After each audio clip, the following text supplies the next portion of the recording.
VD. സതീശന്റെ നേതൃത്വത്തിലുള്ള UDF സർക്കാർ അധികാരമേറ്റിട്ട് ഇന്ന് 100 ദിവസം. ജനകീയ പ്രഖ്യാപനങ്ങളും വിപണിയിലെ കാര്യക്ഷമമായ ഇടപെടലുകളും വഴി തുടക്കത്തിൽ തന്നെ വലിയ പ്രശംസ നേടാൻ സർക്കാരിനായി. ഇന്ദിരാ ഗ്യാരണ്ടി പദ്ധതിയുടെ ഭാഗമായി KSRTC ഓർഡിനറി ബസ്സുകളിൽ സ്ത്രീകൾക്ക് സൗജന്യ യാത്ര നടപ്പാക്കിയായിരുന്നു സർക്കാരിന്റെ ഗംഭീര തുടക്കം. എന്നാൽ PM ശ്രീ പദ്ധതിയിലെ നിലപാട് മാറ്റവും ദുരന്ത പ്രതിരോധത്തിലെ പാളിച്ചകളും സർക്കാരിന്റെ ശോഭ കെടുത്തി. അതിനിടെ മുഖ്യമന്ത്രിയും മന്ത്രിമാരും വിമർശനത്തിന് അതീതരല്ലെന്നും എന്നാൽ വളഞ്ഞിട്ട് ആക്രമിക്കാൻ ശ്രമിച്ചാൽ അവജ്ഞയോടെ തള്ളുമെന്നും സർക്കാരിന്റെ 100ാം ദിനത്തിൽ പത്രങ്ങൾക്ക് നൽകിയ ലേഖനത്തിൽ മുഖ്യമന്ത്രി വി.ഡി. സതീശൻ വ്യക്തമാക്കി. വടശ്ശേരി ദാമോദര മേനോൻ സതീശൻ എന്ന ഞാൻ കേരള സംസ്ഥാനത്തെ മുഖ്യമന്ത്രി എന്ന നിലയിലുള്ള എൻ്റെ കർത്തവ്യങ്ങൾ വിശ്വസ്തയോടും മനസാക്ഷിയെ മുൻനിർത്തിയും നിർവഹിക്കുമെന്നും ദൈവത്തിൻ്റെ നാമത്തിൽ സത്യം ചെയ്യും.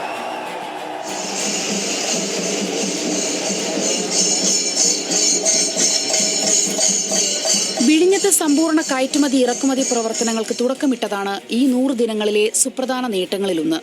കേരളത്തെ ഒരു വലിയ തുറമുഖ നഗരമാക്കി മാറ്റാൻ ലക്ഷ്യമിട്ടുള്ള മുഖ്യമന്ത്രി വി.ഡി. സതീശന്റെ സ്വപ്ന പദ്ധതിയായ മിഷൻ സമുദ്രയ്ക്കും ഇതിനൊപ്പം തുടക്കം കുറിച്ചു. ഇന്ത്യയിൽ ഒരു തുറമുഖത്തിനും ഇതുവരെ സാധ്യമാകാത്ത ഓട്ടോമാറ്റിക് സിസ്റ്റം, ആൽഗരിതം ഡ്രിവൺ ആയിട്ടുള്ള കയറ്റിറക്കുമതി സംവിധാനമുള്ള ഇന്ത്യയിലെ ആദ്യത്തെ തുറമുഖം കൂടിയാണ് വിഴിഞ്ഞം തുറമുഖം എന്നത് അഭിമാനകരമായ ഒരു നേട്ടമാണ്.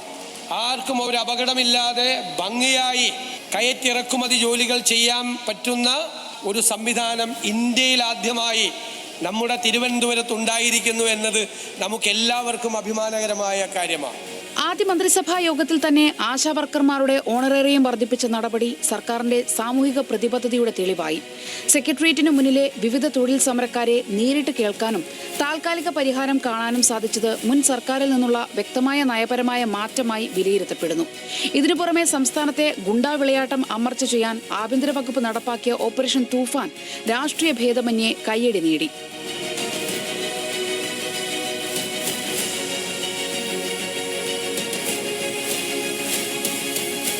അതേസമയം കഴിഞ്ഞ 100 ദിവസത്തിനിടെ ചില രാഷ്ട്രീയ നിലപാടുകളിലുണ്ടായ സർക്കാരിന്റെ മലക്കം മറിച്ചിൽ വലിയ വിമർശനങ്ങൾക്ക് വഴിവെച്ചു. PM ശ്രീ പദ്ധതി അറബിക്കടലിൽ എറിയുമെന്ന് പ്രഖ്യാപിച്ചവർ തന്നെ പദ്ധതിയുടെ പതാകവാഹകരായി മാറുന്ന കാഴ്ചയാണ് പിന്നീട് കണ്ടത്. കേന്ദ്ര ഫണ്ട് ലഭിക്കാൻ വേണ്ടിയാണ് ഈ വിട്ടുവീഴ്ചയെന്ന ന്യായീകരണം UDF അണികൾക്ക് പോലും ദഹിച്ചിട്ടില്ല. കേന്ദ്ര സർക്കാരിനോടുള്ള സർക്കാരിന്റെ മൃദു സമീപനം പ്രതിപക്ഷം വലിയ രാഷ്ട്രീയ ആയുധമാക്കുകയും ചെയ്തു. ഇതിനൊപ്പം ദുരന്ത നിവാരണ പ്രവർത്തനങ്ങളിൽ ഉണ്ടായ പാളിച്ചകൾ വലിയ ജനകീയ പ്രതിഷേധം വിളിച്ചുവരുത്തി. എന്നാൽ നിക്ഷിപ്ത താൽപര്യത്തോടെ സർക്കാരിനെ കളങ്കപ്പെടുത്താനും വളഞ്ഞിട്ട് ആക്രമിക്കാനും ശ്രമിച്ചാൽ അർഹിക്കുന്ന അവജ്ഞയോടെ അതിനെ തള്ളിക്കളയുമെന്ന് മുഖ്യമന്ത്രി വ്യക്തമാക്കി. സർക്കാരിന്റെ 100ാം ദിനത്തോടനുബന്ധിച്ച് ദിനപത്രങ്ങൾക്ക് നൽകിയ പ്രത്യേക ലേഖനത്തിലാണ് അദ്ദേഹം നിലപാട് വ്യക്തമാക്കിയത്. മുഖ്യമന്ത്രിയും മന്ത്രിമാരും വിമർശനത്തിന് അതീതരല്ലെന്നും തെറ്റുകൾ ചൂണ്ടിക്കാട്ടിയാൽ അതിൽ കഴമ്പുണ്ടെങ്കിൽ തിരുത്താൻ മടിയില്ലെന്നും അദ്ദേഹം പറഞ്ഞു. എന്നാൽ ചില മാധ്യമങ്ങളുടെ സഹായത്തോടെ സർക്കാരിനെ അപകീർത്തിപ്പെടുത്താൻ ഒരു സംഘം ബോധപൂർവം പ്രവർത്തിക്കുന്നുണ്ടെന്നും മുഖ്യമന്ത്രി ലേഖനത്തിൽ ആരോപിച്ചു. ന്യൂസ് മലയാളം, തിരുവനന്തപുരം.